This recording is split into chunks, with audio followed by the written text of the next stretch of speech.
Olá, olá, vamos lá, vamos lá. Terceira questão do nono exame de ordem. A questão também veio tranquila aí para ser respondida, conforme foi a primeira e a segunda, né, desse nono exame de ordem. Se chegar lá no 31 aí com essas questões aí, vai ser tranquilinho. 5 pontos certinho aí para atingir, né?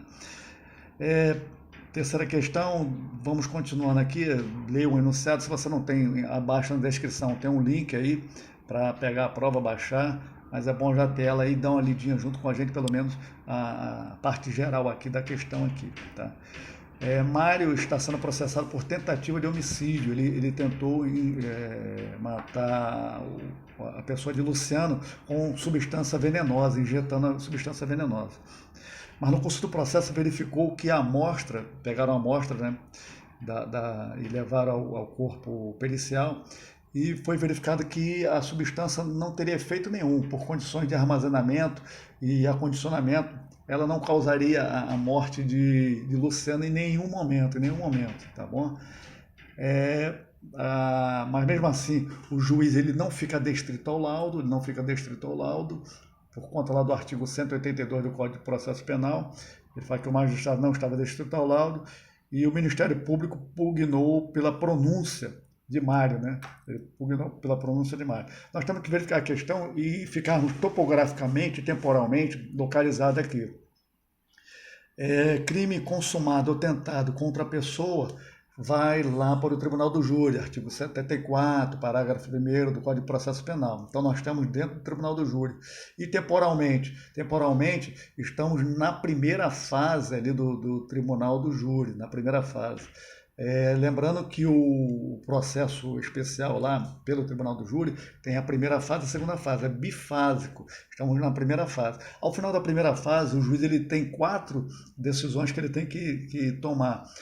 Ele pronuncia o réu acusado, o acusado continua lá, vai para o plenário, vai para a segunda fase, né, vai ser julgado pelos jurados, ou ele impronuncia, fica naquela dúvida, não sei se ele cometeu o crime, a autoria, a materialidade, aquela situação que nós já sabemos.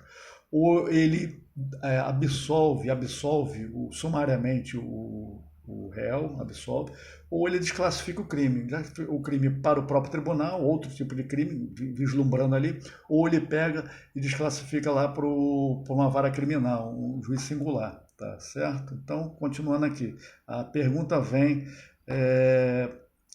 se o magistrado deveria pronunciar Mário e pronunciá-lo ou absolvê-lo sumariamente. Ora, como ele tem que tomar essas decisões, o juiz ele deverá absolver Mário, previsto lá pelo artigo 415, inciso 3. O que 415, inciso 3 fala aqui? Absolve sumariamente, né, o juiz fundamentadamente absolve, desde logo, né, que é sumária, a absolvição sumária desde logo, o fato não constitui infração penal. Por que não constitui infração penal? Porque estamos diante do crime impossível, ou chamada tentativa inidônea, ela prevista no artigo 17 do Código Penal. Por quê? Vamos ler o 17 para marcarmos bem, e na hora da prova nós vamos estar lendo, vamos abrir, né? Falou o artigo 17 do Código Penal, né? Não se pune a tentativa quando, por ineficácia absoluta do meio, ou por absoluta impropriedade do objeto. Então aqui que está claramente, houve a ineficácia absoluta do meio. O instrumento que eu utilizo, o meio que eu utilizo foi ineficaz, ou seja, o veneno, conforme a questão deixou bem claro pela perícia, né, que pelas condições de armazenamento e acondicionamento, o veneno não foi hábil a produzir os efeitos que se destinava, que era matar o Mário querendo matar o Wilson por injeção de veneno. Então não houve. Está claro aqui pelo crime impossível, né, constando aqui que houve absoluta ineficácia absoluta do meio. Então só lembrar, meio é o instrumento. E a outro item aqui, absoluta impropriedade do objeto, já objeto. Por exemplo, vou matar um defunto. crime possível. O objeto já está morto, tá ok? O bem jurídico já não existe mais. Não existe o bem jurídico chamado vida. Então, também é um crime possível, lógico, né? Então, por isso, 415, inciso 3 do Código de Processo Penal, o fato não constitui infração penal. Não constitui infração penal. Então, não tem o porquê de Mário ser pronunciado, tá bom? Deveria ser absolvido sumariamente. A pergunta B. Caso Mário fosse pronunciado, qual seria o recurso cabível, o prazo de interposição e a quem deveria ser endereçado? Tranquilo. Artigo 581, inciso 4, fala lá sobre o recurso cabível, seria o rese. Não podemos botar na prova rese, não, é botar recurso em sentido estrito, previsto aí no artigo 581, inciso 4. Aí ele pergunta também sobre o prazo, né? O prazo é de 5 dias, para a interposição do recurso, também lá previsto no artigo 586, também do Código de Processo Penal, logo depois ali do 581, lógico, né? Ali do Código de Processo Penal. E a quem a petição seria interessada? No caso aqui, seria interessada ao juiz ACO, ACO que chama, né, em termo latim. É o juiz que está presidente, né, do tribunal do júri naquela primeira fase. Eu envio a interposição para ele, lembrando que o rese é peça dúplice, né?